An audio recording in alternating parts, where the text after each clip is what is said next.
konsep Islam ini ya, ada yang namanya Tuhan manusia, ada yang namanya Tuhan alam semesta ya kan. Ada Ilahin Nas, ada Robbun Nas, Robbin Nas, ada Malikin Nas begitu. Yang ingin saya tanyakan begini, ini ketika kemudian ingin saya sinkronkan dengan perspektif di Jawa ya, kira-kira perbedaan antara Tuhannya manusia, kemudian sedulur sejati, atau orang Jawa ada yang bilang juga sedulur papat, ada yang bilang kakang kawah di hari-hari, ada yang mengatakan guru sejati. Itu bedanya dari kelima hal yang saya sampaikan tadi, itu kira-kira letak perbedaannya di mana, Mas? Kalau menurut pemahaman Mas Tunjung ya, kira-kira eksistensi daripada Tuhan itu potensi atau manifestasi, Mas? Kalau kemudian keberadaan Tuhan itu manifestasi atau bisa wujud begitu, bagaimana setiap orang bisa menyaksikan dari sebuah manifestasi tersebut? Ini rodok seru tenan iki pertanyaan saya.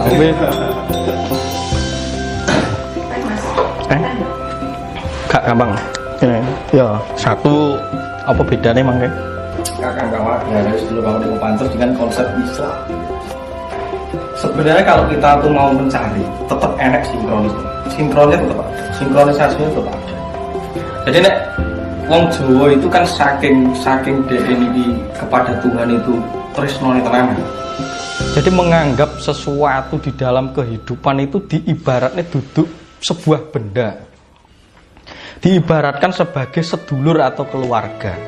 Makanya keris bareng ya dijenengi Kiai Sompiang kan ngono kae. Cagak omah joglo ya dijenengi, ya dianggap anak karo keluargane. Nah, ini sering dituduh bahwa mereka itu menyembah itu toh. Sebenarnya itu penganggap wong Jawa itu ketika setiap benda itu adalah keluarga, konsep alam ini adalah keluarga kita. Karena tadi itu adalah manifestasi dari Tuhan. Lah nek dianggap Tuhan itu adalah potensi apa manifestasi, yo kabeh loro-lorone. Karena wong Jawa akhirnya nek ditekoni Tuhan, iki jawabane mbuh. Makanya dia menganggap tan kena kinira apa. Gusti kuwi eneng ya ora eneng, wong diarani ra eneng ki ya eneng, diarani eneng ki nyatane suwung sing kaya apa lah mumet neh gitu. Lah Gusti itu adalah mencakup keseluruhan realitas. Makanya ketika dianggap Gusti niku kaya napa, Mas? Gusti ki tan kena kinira apa. Karena tujuan dia adalah Tuhan itu hanya kamu alami, ora kena dijelaskan. Walaupun sekarang enek konsep-konsep yang menjelaskan Tuhan, kesemakin Tuhan dijelaskan mesti padu, mesti ayal-ayalan bener, itu pasti. Maka orang Jawa tidak mau ngurusi Tuhan, urusan kepada Tuhan itu bersifat pribadi. Kalau urusan secara ritual itu adalah seni untuk menata tubuh, karena tubuh ini merasa adalah bagian dari Tuhan itu sendiri. Wujud bersyukurnya adalah ritual, itu termasuk ibadah. Maka dalam Islam itu tujuan ibadah itu adalah memuliakan Tuhan. Melalui apa? Melalui tingkah laku kita, gitu loh. Melalui tata cara kita hidup. Habluminallah, habluminan nas. Rumus manggala kalau sebenarnya gini rumusnya secara Islam. Nek rumusnya salib itu tek. Gitu, Roh Kudus dan Bapa di surga. Ngono tau tujuannya kan. Sebenarnya mungkin esensinya sama. Nah, orang Jawa menganggap ketika dianggap ke kakang kawah dulu, sedulur bapak dimana apa tadi? Misal kakang kawah di hari-hari ya. Kakang kawah itu kawah. Kenapa dia kakang? Karena dia sing buka nedalane awake dhewe narik air. Ya toh air ketuba ya pecah dulu. Nek kowe pecah dhisik bayu cilaka kok gitu loh. Maka dia buka nedalan. Nah, ketika dia buka nedalan, dia termanifestasi dalam hidup kita sekarang menjadi apa? Dia penuntun tentang kesadaran kita. Jadi kamu sadar tentang ruang waktu, di dalam ruang, di luaran, itu karena petunjuk kakang kawah hari-hari. Adi hari-hari itu yang mengatur emosimu. Kowe iso ngrasakne seneng susah kuwi kekuatannya adi hari-hari. Dia di belakang adik mah. Di tengahnya kowe pancer si jabang bayi ini tadi. Nah ini kira-kira konsepnya ke Jawa Abangan ya. Ini kakang kawah hari-hari. Nah, si kakang ini fungsinya kesadaran ruang waktu, realitas nduduhne kowe iki lho ruang waktu. Jadi kesadaranmu ini kowe ning jero ruangan ini njebung ini iki, gitu kan. Itu namanya kakang kawah. Nah, adi hari-hari kowe emosi, perasaan seneng susah memang sing ngendhalekne adi hari-hari. Nah, getih gitu kan. Getih sing ngendhaleni perasaanmu, gitu. Kowe seneng melek barang, mangan sing enak, iso ngrasakne asin dan lain sebagainya, ini getih. Sedulurmu jenenge getih. Baru puser. Puser ki sing duduhne jati dirimu sapa. Dadi kowe iso mbayangne masa lalu, kowe iso tracking fast lap, kowe perlu kan punya puser. Karena pusar itu yang menghubungkan kamu dengan jagat nadia ini, jagat gumelar ini. Makanya biyen nih kowe gak anggo cangkem nang dalam kandungan nggo udel. Gitu. Makanya masuk angin bae dikon ngumpeti koyo. Karena disinilah kekuatan sejatinya wong. Makanya jaran bareng diamui ora udel ada kuat. Kekuatan kita tuh udel Mas, pusar Mas.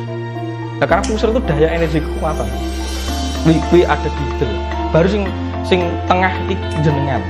Nah, dalam konsep Islam itu dinamakan catur sahabat.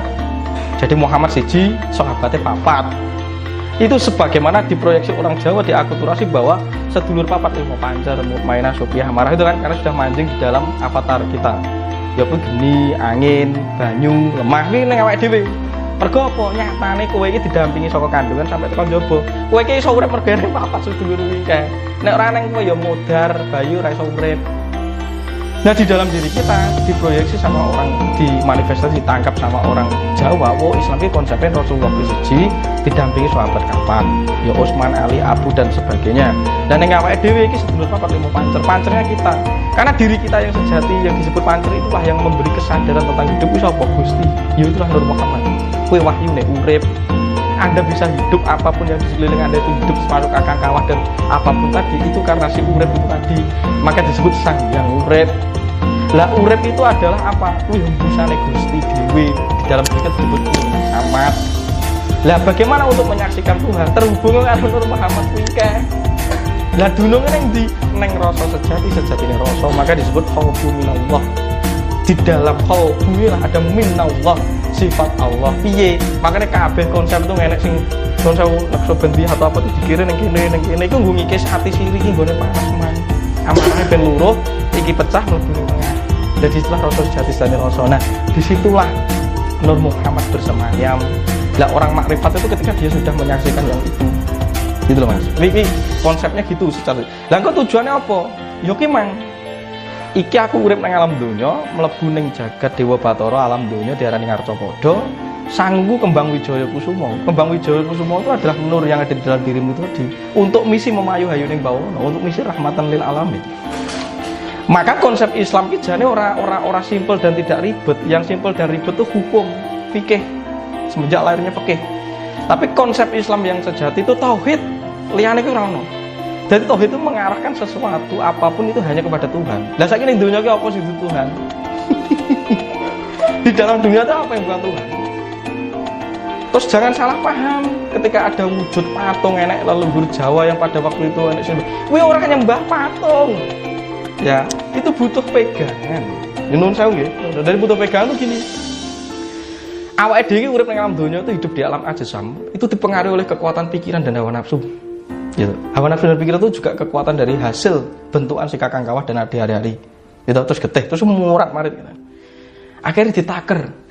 Dibutuh sandaran namanya patung. Ora beda sampean butuh sandaran namanya tempat sujud, padha wae.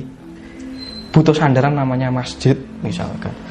Lah nek wong jaman biyen ledeke enake ning gunung kok, ngertine gunung dengan budaya kita, ngertine gunung, di dalam gunung kuwi hormon-hormonnya stabil karena energinya murni, ora kaya ning mall, nek mall kan AC bare ra karuan itu. Dadi nek gunung kuwi adem, pikirane ayem, jumbuh. Jadi nggo gondelan. Patung itu hanya digunakan untuk bergondelan sebagai media untuk mengarahkan kepada semua ketauhidan itu Tuhan. Ben memang loh, ben pikiran gimana ora kecacaran ora rene. Gitu loh Mas. Makanya butuh patung, butuh apa sing itu. Gak nyembah patung. Itu hanya berusaha untuk mengunci pikiran agar tidak kemana-mana. Sebagaimana Anda sholat. Makanya Kanjeng Sunan Kalijaga tuh ngomong salat batin tan kalawan wulu kadasi gitu. Salat batin sak bener mangan sawat turungi. Sing sebenarnya salat jati iki ngopo wae. Nek sembahyang ing aran tata krama, kuwi syariat lho. Sampeyan ngisa magrib kuwi tata krama. Mergo itu carane tubuh untuk belajar itu ben didelok karo wong kok iki carane bertuhan ngene iki. Dadi konsep manunggale ning lingkungan kuwi mang ya jalan, iso ngomong mergo aku Islam ya aku salat to kan gitu. Iso sembahyang to. Tapi salat daim itu apapun kondisinya kamu eling. Gitu loh Mas. Dan nyatanya ketika Anda berada di ruang kehidupan ini, kowe iki nang ndi nggone iki Gusti, Mas. Lah kowe iki manggon nang ndi nek ora ning Gusti? Rasamu Gusti, pikiranmu Gusti, apapun Gusti. Itu berarti kan manifestasi. Iki lan kene iki ya Gusti. Wong jagat iki Gusti lah arep sapa nang ndi maramu. Tapi ketika dianggap ning wong iki kok dhek iku menyembah itu musyrik syirik. Musyrik syirik itu sing nentokne ora neng wong liya, neng apa sing niatne wong kuwi. Lah ini yang dianggap sebagai berhala itu adalah pikiran. Ketika Anda mengikuti pikiran dan terpecah mengikuti pikiran, gitu. Pengen duwe omah gede, pengen duwe mobil, pengen apa bojo ayu, ini berhala. Termasuk ketika mengagung-agungkan diri berhala karena pikiran. Nah pikiran inilah yang menyeret kita dari prinsip kemanunggalan. Karena ketika kita merasa ada, kowe iki dosa, kowe iki ora ono, kowe iki suwung, sing ono ki Gusti. Makanya tan kena kira yang apa? Segala yang ada itu adalah Tuhan. Ketika aku merasa ada, maka aku berdosa. Lah ngati-ngati di situ. Makanya ojo ngajar ke 5 pasal. Sing aku tata krama itu syariat. Yang penting latihan apik, itu mudra asana. Bagaimana Anda bisa menghormati uang dan sebagainya itu tata krama. Setelah itu subosito. Subosito itu iso ngrasakne wong tadi. Wong ki piye ya? Rasane wong ki bae tibake ngene. Ya wis, awake dhewe sing nepakne, nyesuaikne koordinate. Gitu kan. Oh wong ki mang karep ngene sik lagi emosi dimong, gitu. Itu subosito. Baru ketika Anda berada di situ, lah biasanya kowe iki minder, Mas. Nek ning masyarakat dilokne, oh bocah kae syirik, musyrik, begajulan, senengane mendem dan lain sebagainya itu. Lah, maka kamu harus memiliki pegangan seperti kamu menyembah patung tadi sing mbok anggap nyembah patung. Apa jenenge? Madhep mantep. Nek wong madhep mantep iki kaya Bima. Akhirnya diajian ungkal bener mergo madhep mantep dilebih melatas rata-rata menarik sesuatu yang sesuai semestinya karena dia jumbuh karo Gustine. Madhep mantep. Mergo kowe ora ngerti sak wetengenmu kuwi antara bener ora. Ning kowe ngertimu kabeh ning donya iki Gusti. Wujude Gusti ning aku madhep mantep bae. Malah tumus. Karena di dalam madhep mantep pikirannya ora ning ndi. Lah sing mare lemah ki pikiran sing ayang-ayang ini mang ragu-ragu. Sampainya nyebrang jalan maju mundur tendang motor. Madhep mantep. Nah setelah madhep mantep ditaleni nang donya. Karena ketika madhep mantep itu seringkali godane apa? Sombong, Mas. Makanya kudu andap asor, ditaleni neh, ditanting rasane. Wah iya aku wis kenemenen ki kae. Nek ku yakini golek Gustine kenemenen akhire ya bener aku nemokne Gusti koyo sesiti jenar ning akhire lingkunganku rusak. Ndelok aku wis ra karo-karoan wis tak tanting akhire koyo Sunan Kalijaga. Akhirnya dia medang miring. Ya sok ngono ngomong masyarakat ombo, kuwi wayahe untuk bermanusia. Ya konsep manunggal yang salib tadi yang horizontal, nah vertikal engko nek wis bunyi dhewe kan ngono iso. Lah sejenar ora apa-apa ae Gusti kan ngono, dadi jenenge kuwi terlalu terbuka ya ora apik ternyata. Mergo wong dhewe iki butuh sandangan. Lah nek udo dadi apa kan itu. Kamu bukan manusia nek udo, makanya nggo sandangan. Baru yang terakhir ngempan papan ini yang paling sulit. Karena harus iso nepake rasa terhadap segala situasi kondisi tidak hanya urusan manusia tapi lintas alam. Bagaimana kowe ngajeni bangsa sing ora ketok dan lain sebagainya. Ini kan yo angel-angel gampang toh. Iso go omahmu ning demite iki ora perkara demite iku sing kleru. Memang dunia itu kita hidup berdampingan. Makanya sok ono diruwat. Diruwat ki tegese ora mbok usir-usir, mbok sebul go ya kaya ora. Mbok jak jaduman. Oh iya aku ki ning kene. Rasamu. Nek rasamu mang isine cemas karo isine kemrungsung, ya mesake. Demite ki mang randang iso mencapai pencerahan. Mergone mbok gubel terus nganggo kuwi gitu lho. Nah, makanya kita izin, aku percaya kowe yo ning kene eneng, yo aku ning kene iso jebuk singgol. Mergo aku urip ning alam raga. Kadang ora weruh sapa sira sapa ingsun ning sing penting aku ning kene. Makanya kadang kita hanya dijual berdua. Kayak gak ngusir jane. Lah kesalahan ngusir.